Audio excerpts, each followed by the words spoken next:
Hello and welcome. This video, brought to you by the Student Affairs Assessment Support Services team within the Center for Assessment and Research Studies, will provide a brief introduction to program theory and its importance in assessment. We will start by answering the questions, what is program theory and why is it important?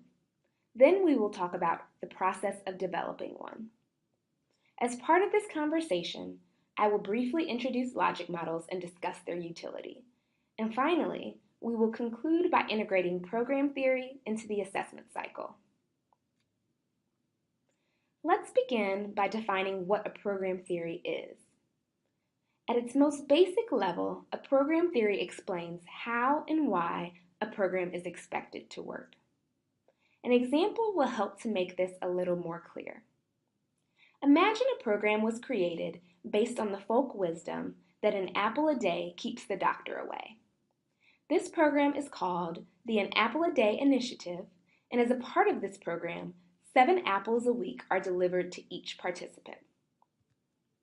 We could create a simple model to represent this program by showing that there is a hypothesized causal link between the program and the desired outcome, in this case, improved health. However, as currently depicted, the model is missing something crucial. While we've outlined the intervention and the outcome, there is no indication of how the An Apple a Day program leads to improved health.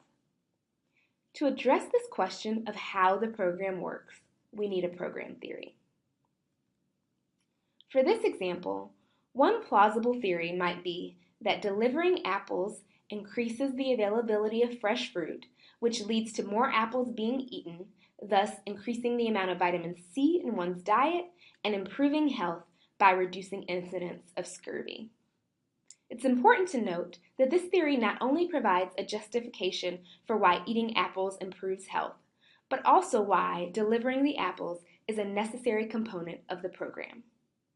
However, this is only one possible explanation. Our hypothesis could just as easily be that eating apples leads to less junk food consumption, thus improving health by reducing obesity. Both of these explanations of how the An Apple a Day initiative improves health would be considered basic program theories. It's important to keep in mind, however, that unless supported by evidence, these explanations are just hypotheses. So now that we have a better idea of what program theory is, let's explore why it's important with 2 common scenarios. First, imagine we didn't have a program theory for our Apple a Day initiative, and the program was unsuccessful, so health, however we're measuring it, didn't improve. It might seem that the program did not work, but it might also be that it was not implemented properly. Maybe the apples were delivered but not eaten, or maybe they were too small or too unripe to work as expected. In order to identify these issues with program implementation, we must first know which components of the program are crucial to the outcome. This is where program theory comes in. For example, if our program theory states that delivering apples leads to more apples being eaten, which in turn leads to increased levels of vitamin C, then we would need to collect data on how many apples are actually being eaten. However, if our program theory says eating more apples leads to increased levels of a vital nutrient found only in the skin of the apple, then we wouldn't want to just monitor whether participants are eating the apples, but whether they're eating the skin of the apples too, as opposed to peeling them first. In summary, without program theory, it is impossible to know if we have collected data on the aspects of the program that matter. And without this information, we cannot interpret the results of our assessments accurately. Now let's consider another scenario.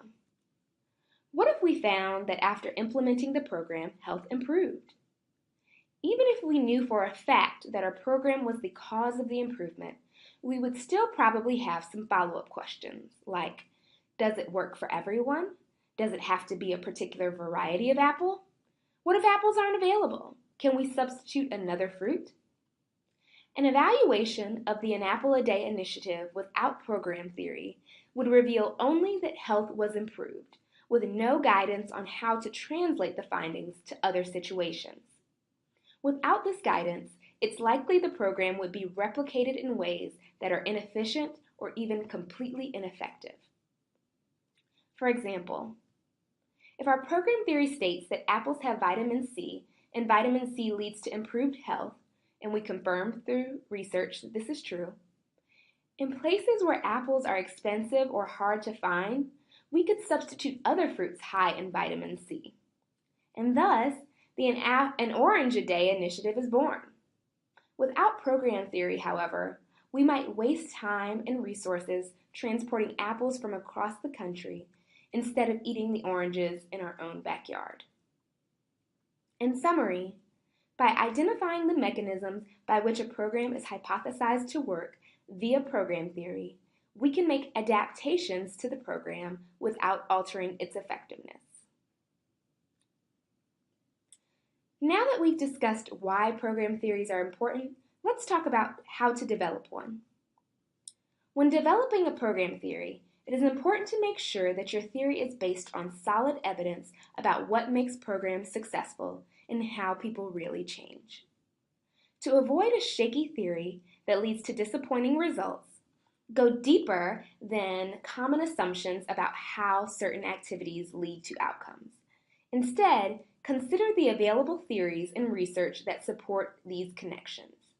For example, if your goal is to reduce risky drinking behaviors among college students at your university, you may already have some ideas of how to go about it. Perhaps a neighboring institution has recently implemented a new bystander intervention program and you're eager to try it.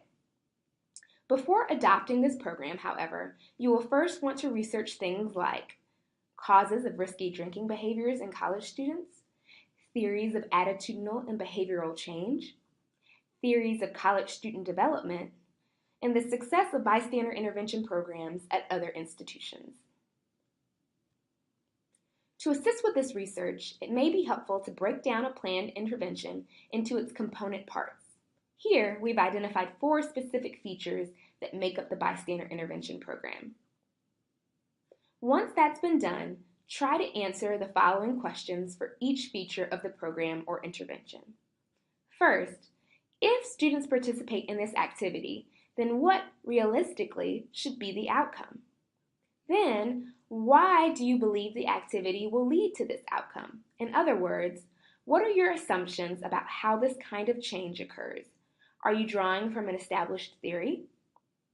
And finally, what evidence do you have that the activity will lead to this result, such as previous results from your own or other programs, published experimental or quasi-experimental research, or consistent feedback from participants? The second and third questions are very similar. However, there is an important distinction to be made. The second question is concerned with the theory of change believed to be at work. In contrast, the third question is asking for empirical evidence. Because theory is stronger with evidence from practice, and practice is stronger with underlying theory, the strongest program theories will incorporate both types of support. In summary, before deciding on an intervention, you want to make sure it's supported by a solid program theory. If not, you may need to modify it, choose another intervention, or design one from the ground up. Before concluding our discussion of program theory, I would like to briefly clarify how program theories and logic models fit together, because they are often talked about in conjunction. A logic model is a picture of your theory, basically a flowchart that illustrates the linkages between program components and outcomes. While logic models are commonly used when developing program theories, it's important to keep in mind that a logic model by itself is not a program theory. The most important distinction between a program theory and a logic model is that while a logic model can use simple arrows to show that one thing leads to the next, your program theory needs to lay out the evidence behind these hypothesized causal links. In conclusion, a program theory explains how and why a program is supposed to work. provides a logical and reasonable description of why the things you do, your program activities, should lead to the intended results or benefits. Within the assessment cycle, we can think of program theory as providing a rationale for systematically mapping our objectives to the intended programming. However, as we've discussed, program theory also influences what types of data we collect and how we analyze and interpret our results.